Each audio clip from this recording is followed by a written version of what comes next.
Good morning बच्चों। आज हम कक्षा 7 में पृथ्वी और हमारा जीवन पुस्तक की पाठ संख्या 1 पृथ्वी और हमारा जीवन का अध्ययन करेंगे। हमारी पृथ्वी का आकार जो है वो गोल है और इसकी संरचना जो है बिल्कुल प्याज की तरह है। जैसे प्याज में कई परतें होती हैं, उसी प्रकार जो है हमारी पृथ्वी पर भी कई परतें हैं। देखिए, ये हमारी पृथ्वी है, ये हमारी पृथ्वी है और ये मुख्यतः 3 परतों में विभाजित है। कितनी? 3 परतों में। पहले नंबर की परत है हमारी भूपर्पटी, ये रही, और उसके अंदर और बढ़ेंगे, अंदर पृथ्वी के नीचे की तरफ उसकी आकृति देखेंगे तो फिर एक परत है मेंटल और एक तीसरी परत है इसकी क्रूड। जो सबसे केंद्र में जो पृथ्वी की परत है उसे क्रूड कहते हैं। ठीक है, तो सबसे ऊपरी हिस्सा जो होता है पृथ्वी का वो हमारी भूपर्पटी कहलाती है और पृथ्वी की जो ऊपरी परत होती है वो चट्टानों तथा मिट्टियों से बनी होती है। और ये भूपर्पटी जो है हमारी पृथ्वी की सबसे पतली तथा ठोस परत होती है। जैसे ये सबसे पतली तथा ठोस परत होती है। और ये किसकी बनी हुई है? हमारी इस भूपर्पटी की सबसे ऊपरी परत जो किसकी बनी हुई है? चट्टानों तथा मिट्टियों की बनी हुई है। अब देखिए, नीचे बढ़ते हैं। जैसे ही नीचे बढ़ेंगे, भूपर्पटी से नीचे आएंगे तो यहां से लेकर यहां तक का हिस्सा, यहां से यहां तक का हिस्सा क्या कहलाता है? मेंटल कहलाता है। और फिर इससे और नीचे जाएंगे तो उसके सेंटर तक, पृथ्वी के सेंटर तक जो है उसे कहते हैं क्रूड बोलते हैं। अब देखिए, जो भूपर्पटी जो है हमारी वो सिलिका तथा एल्यूमिनियम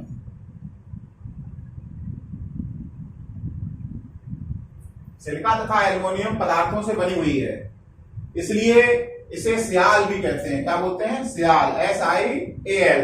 Si से सिलिका और Al से एल्युमिनियम। तो भूपर्पटी हमारी सिलिका और एल्युमिनियम तत्वों की बनी हुई है। और ये मेंटल जो है इसको सीमा कहते हैं। क्यों? क्योंकि ये सिलिका और मैग्नीशियम, सिलिका और मैग्नीशियम तत्वों से बनी होती है। मेंटल हमारा किससे बना होता है? सिलिका और मैग्नीशियम।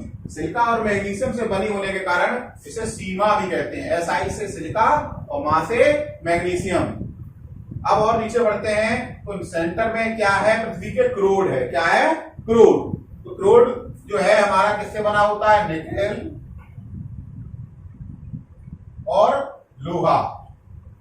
देखिए, निकेल भी भारी होता है, लोहा भी भारी होता है। तो सबसे भारी तत्व कहां पाए जाते हैं? क्रूड में पाए जाते हैं। पृथ्वी की क्रूड में पाए जाते हैं।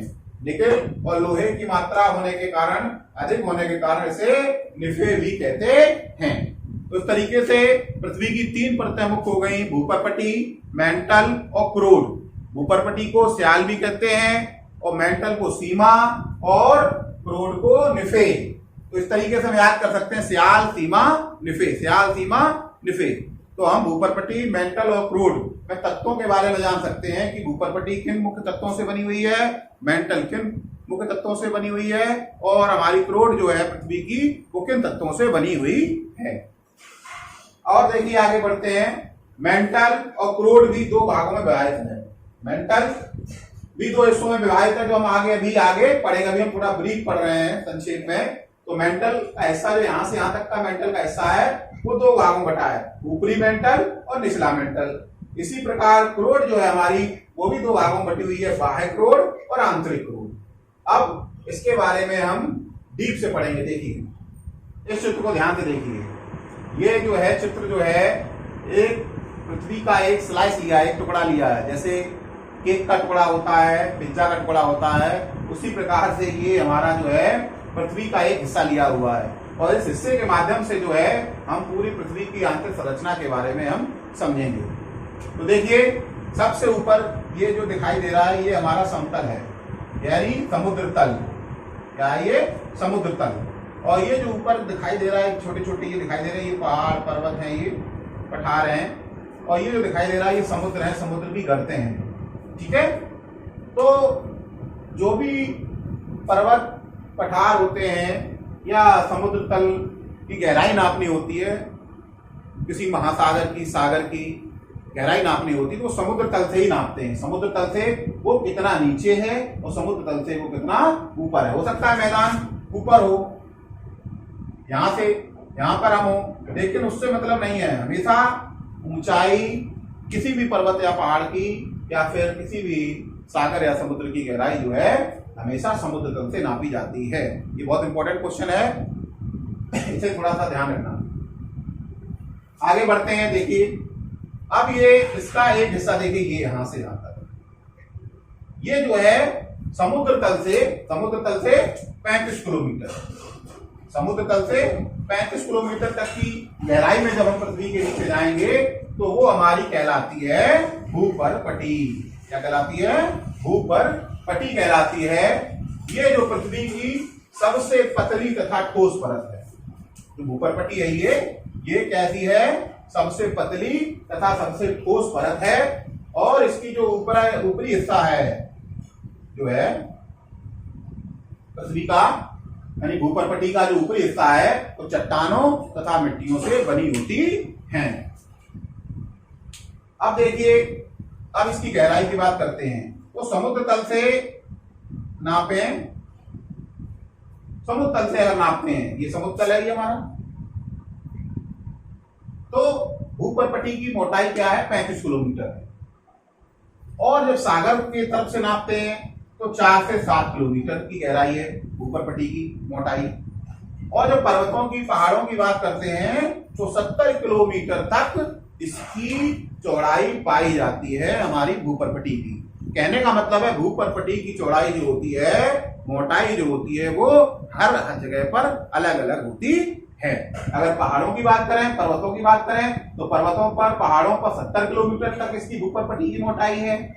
अगर हम समुद्र तल की बात करें तो 35 किलोमीटर तक मोटाई है। और अगर हम समुद्र तल की बात करें तो 4 से 7 किलोमीटर तक भूपर्पटी की मोटाई है। ठीक है, इस चीज को आप नोट कर लीजिएगा। अलग अलग जगहों पर भूपर्पटी की मोटाई अलग अलग चित्र में साफ दिखाई दे रहा।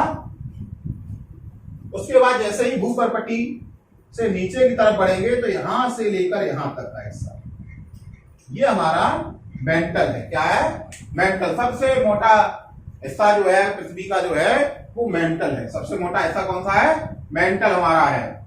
उस मेंटल में देखिए, मेंटल 2 भागों में बटा हुआ है। ऊपरी मेंटल देखिए यहां से लेकर यहां तक, यहां से जैसे ही भूपर्पटी खत्म होती है, यहां से भूपर्पटी खत्म हो गई, भूपर्पटी खत्म होते ही क्या चालू हो गया? हमारा मेंटल चालू हो गया। कहां तक? यहां से चालू होता है और यहां तक। और यहां तक क्या है? ऊपरी मेंटल। और यहां से यहां तक ये निचला मेंटल। तो देखिए ऊपरी मेंटल कहां? 700 किलोमीटर तक। ऊपरी मेंटल कितना है? 700 किलोमीटर तक। समुद्र तल से 700 किलोमीटर की गहराई पे, समुद्र तल से नापेंगे तो 700 किलोमीटर की गहराई पर ऊपरी मेंटल पाया जाता है। अब ऊपरी मेंटल के बारे में पढ़ लेते हैं। जो हमारी भूपर्पटी है, ये देखिए भूपर्पटी है, और यहीं से हमारा क्या है? मेंटल प्रारंभ हो जाता है। तो ये एक सीमा है, ये देखिए एक बाउंड्री लाइन है, सीमा। तो ये सीमा जो है, इससे ध्यान दीजिए, भूपर्पटी खत्म होती है और मेंटल का हिस्सा प्रारंभ होता है। तो जो ये सीमा है, ये बाउंड्री लाइन है, ये जो है मोह अशांत तत्व कहलाती है, या मोह डिस्कंटिन्यूटी भी कहते हैं। मोह डिस्कंटिन्यूटी भी कहते हैं। और इसे किसने दिया था? मोहोरोविक। किसने दिया था? इस सीमा की खोज किसने की थी? इस सीमा की खोज की थी मोहोरोविक। ये कौन थे? भूवैज्ञानिक थे। और भूवैज्ञानिक, इनका नाम क्या था? मोहोरोविक। और उन्होंने क्या खोज की थी?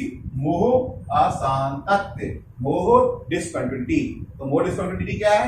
ये देखिए, ये जहां से भूपर्पटी आपकी खत्म होती है और मेंटल प्रारंभ होता है, तो भूपर्पटी और मेंटल को विभाजित करने वाली एक आंतरिक सीमा जो है, ये जो कहलाती है हमारी वो अशांतत्व,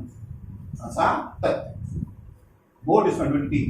अब जैसे ही नीचे बढ़ेंगे मोर डिस्कंटिन्यूटी के नीचे, तो ये हमारा 400 किलोमीटर तक, यानी 400 किलोमीटर तक समुद्र तल से 400 किलोमीटर तक, यहां से लेकर यहां तक, यहां से लेकर यहां तक की बीच को हिस्से को जो क्या कहते हैं, दुर्बलता मंडल कहते हैं। क्या कहते हैं? दुर्बलता मंडल कहते हैं। ये मेंटल ऊपरी मेंटल का ही हिस्सा है, यहां से लेकर यहां तक ऊपरी मेंटल का जो हिस्सा है उसकी ऊपरी हिस्सा, ये ऊपरी हिस्सा, ये दुर्बलता मंडल कहलाता है। क्योंकि ये दुर्बलता मंडल में ही क्या होता है? मैग्मा होता है। क्या होता है? मैग्मा। और ज्वालामुखी विस्फोट की घटना कहां होती है? दुर्बलता मंडल में ही घटित होती है। जब भी कोई दुर्बलता मंडल में कोई ज्वालामुखी विस्फोट होता है, विस्फोट होने के बाद जो यहाँ का जो है मैग्मा जब बाहर जाता है तो वो हमारा लावा कहलाता। देखिए मैग्मा और लावा में अंतर समझ लीजिए। जब तक वो दुर्बलता मंडल में है, पिघली हुई अवस्था में है, समझ रहे हैं, पिघली हुई अवस्था में रहता है ये, तो ये जो है मैग्मा कहलाता है। अत्यंत गर्म होता है, ये मैग्मा कहलाता है। और जब यही मैग्मा जो है विस्फोट के माध्यम से जब पृथ्वी के धरातल पर आ जाता है और धीरे धीरे ठंडा हो जाता है, ये बहता है, तो उसे बाहर आने वाले पदार्थ को, इसी मैग्मा को जब पृथ्वी के बाहर आ जाता है तो इसे लावा कहलाता है। ठीक है, समझ में आया? लावा और मैग्मा में अंतर फिर से समझ लीजिए। दुर्बलता मंडल में जो पिघली हुई अवस्था में पदार्थ पाए जाते हैं वो लावा कहलाते, मैग्मा कहलाते हैं। और जैसे ये मैग्मा विस्फोट के माध्यम से, किसी ज्वालामुखी विस्फोट वगैरह के माध्यम से बाहर आता है तो यही हमारा लावा कहलाता। अब आगे देखिए, बढ़िए। दुर्बलता मंडल कहां तक है? समुद्र तल से 400 किलोमीटर, यानी समुद्र तल से 400 किलोमीटर की गहराई तक दुर्बलता मंडल पाया जाता। और मेंटल हमारा कहां तक? 700 किलोमीटर तक। मेंटल, ऊपरी मेंटल कितना है? ऊपरी मेंटल समुद्र तल से 700 किलोमीटर तक पाया जाता। और निचला मेंटल जो है हमारा 2900 किलोमीटर, कहां तक? यहां तक। ये हमारा यहां से यहां तक हिस्सा क्या कहलाता है? ये निचला मेंटल। ये कहां तक है? 2900 किलोमीटर की गहराई तक। तो निचला मेंटल कहां तक पाया जाता है? यानी मेंटल की आखिरी सीमा कहां तक है? 2900 किलोमीटर तक है। पृथ्वी के समुद्र तल से नापे तो 2900 किलोमीटर की गहराई तक कहा क्या है? मेंटल है, निचला मेंटल की अंतिम सीमा। और यहां से जो है यहां तक का हिस्सा ये कहलाता है, लास्ट वाला जो हिस्सा है ये क्रोड होता है। क्या होता है? क्रोड। यानी क्रोड, क्रोड भी दो भागों में बटा है, बाह्य क्रोड और आंतरिक क्रोड। बाह्य क्रोड और आंतरिक क्रोड। और इसका जो है आंतरिक जो हिस्सा होता है वो ठोस होता है। यानी आंतरिक क्रोड कैसी होती है? ठोस होती है। जबकि बाह्य क्रोड कैसी होती है? तरल अवस्था में होती है, तरल पदार्थ होते हैं, अत्यंत गर्म तरल पदार्थ होते हैं बाह्य क्रोड। फिर से जान लीजिए, बाह्य क्रोड, तो क्रोड में क्या, कौन से पदार्थ ज्यादा होते हैं? निकेल और आयरन। निकेल और आयरन, इसलिए इसे निफे भी बोलते हैं। और मेंटल में कौन से पदार्थ होते हैं? सिलिका और मैग्नीशियम, इसलिए इसे सीमा भी कहते हैं। और भूपरपटी हमारी सियाल, यानी सिलिका और एल्युमिनियम यानी सियाल। तो हमें तीनों चीजें पता होनी चाहिए कि भूपरपटी को सियाल भी कहते हैं और मेंटल को सीमा भी कहते हैं, क्रोड को निफे भी कहते हैं। क्यों कहते हैं ये आपने जान लिया। निकेल और आयरन की अधिक मात्रा उपस्थित होने के कारण इसे निफे कहते हैं। सिलिका और मैग्नीशियम की ज्यादा उपस्थिति के कारण इसे सीमा कहते हैं। और सिलिका और एल्युमिनियम की अधिक मात्रा के कारण इसे सियाल कहते हैं। तो जहां तक है ये चैप्टर आपके समझ में आया होगा। अगर इसमें कोई भी डाउट्स है तो वो आप जो है कमेंट सेक्शन में जाके कमेंट कर सकते हैं और आपकी डाउट्स का तुरंत आपका समाधान दिया जाएगा। वीडियो को देखने के लिए धन्यवाद।